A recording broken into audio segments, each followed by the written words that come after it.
Good evening from Washington. I'm Larry O'Connor. There's a lot of talk these days about violent political rhetoric, and that's good. Nobody in this free and lawful nation should employ violent rhetoric to try to intimidate or bully their fellow American. If you disagree with someone, you should make a persuasive argument and try to peacefully convince them to your side. But Democrats, leftists, never Trumpers, and TV hosts on those news networks you don't watch anymore, they're really upset right now with Georgia Congresswoman Marjorie Taylor Greene for something she said at a Trump rally in Michigan this weekend. Here's what the Congresswoman said. We're all targets now, though, for daring to push back against the regime, and it doesn't stop at a weaponized legal system. I'm not going to mince words with you all. Democrats want Republicans dead, and they've already started the killings. Now, she didn't mince words, did she? But that's not all she said. Now, in many of the articles and television programs, that's all they showed. But here's the next part of the clip, the very next part, like the next second. This is what she said, where she cites two recent incidents just in the past week that prove her point. An 18-year-old boy was run down by a Democrat driver who confessed to killing the teenager simply because he was a Republican. Even right here in Michigan, just last week, an 83-year-old woman was shot in the back for advocating for the unborn. Yep. That right there is what the kids call bringing the receipts. She proved her point with facts. Somehow, that part of the clip didn't make it into everyone's angry tweets. Now, naturally, people have gone insane over this Congresswoman merely pointing out that conservatives are, in fact, being attacked by Democrat thugs. Marjorie Taylor Greene deceptively tells Trump rally that Democrat killings of Republicans have already begun, said the Business Insider to tempt you to click their link. Fascism and mob rule, said some person on MSNBC, apparently. I'm not going to bore you with the video.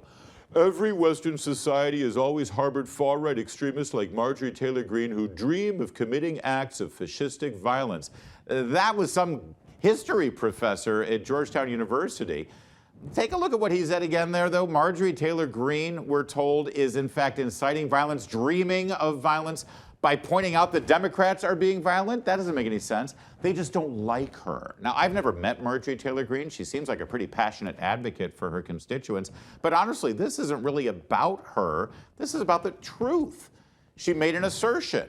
She said that in this country, Republicans are being targeted for harm by Democrats in the weeks after President Biden's rather unhinged rant from the bloody gates of Lucifer's vestibule, calling Trump-supporting conservatives fascists. Now, is it true or not?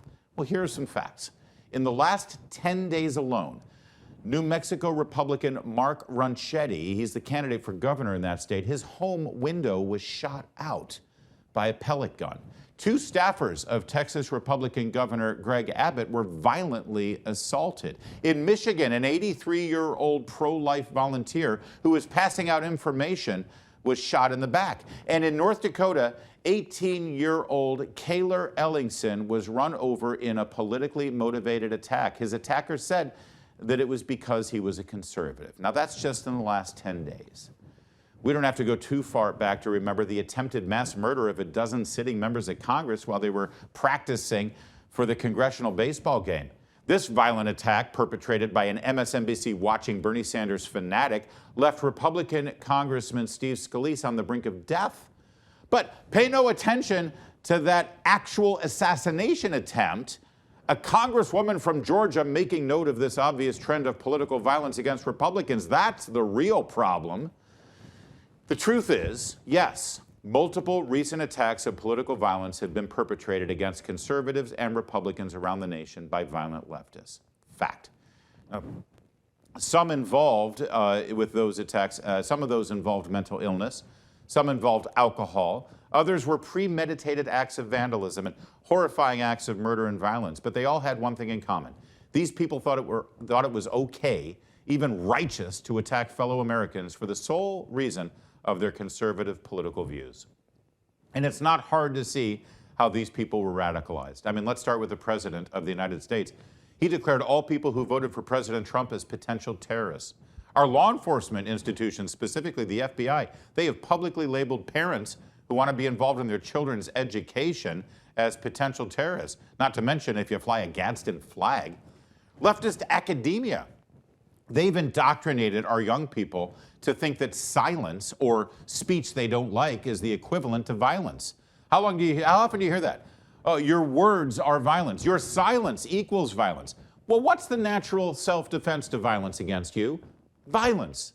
The left hasn't just encouraged political violence for the past decade. It's been in full court press to justify and incite it. With every joke from a reporter or political strategist about punching Nazis, another leftist is radicalized against his neighbor. Because after all, according to leftist ideology, anyone who disagrees with you on policies from cross-hormone therapy of children to election integrity to being pro-life is now a Nazi. Leftist ideology has been desperately trying to convince our culture that mainstream conservative policies are really fascist Nazi propaganda. So, of course, anyone who believes or votes for those policies is now endorsing Nazis. It's morally right to execute violence against Nazis. Now, never mind the hilarious irony that actual Nazis in Germany back in the 30s had a lot more in common with today's Democrat, big government centralized economic policies than conservative Republicans do. Now, what do we do about it? We can be proactive in combating this in our culture and not by trading an eye for an eye. Well, if you're punching me, I'm punching you back. We can win over our neighbors who disagree with us. We can love our family members who are hostile to our politics. We can be disciplined and informed in discussing complicated issues of the day. And we can, by the way, acknowledge when politicians on our side of the aisle get it wrong. You don't need to defend politicians. I don't defend politicians. No, they can defend themselves. They've got platforms. They can use this platform. I'd love to have any politician on as long as they take my questions and challenges. Now, we can be an example to those around us of the values we believe. We don't have to be passive in our response or tricked into behaving in a way we know is wrong. We can hold our politicians and institutions accountable for creating this climate of division, and we can live and speak in a way that promotes the values that unite us and will make our country better. That's what we try to do here every night. And we can also be clear-eyed about the actual challenges and dangers around us. Not panicked, but we can be situationally aware, not suspicious or cynical, because more and more Americans right now are waking up to the lies and illusions of leftist ideology and the media that promote them. Now, Marjorie Taylor Greene, she's using stark language to relay the fact that Republicans are facing violence in the streets from unhinged Democrats. And that's a fact. We just provided you the examples. It's undeniable.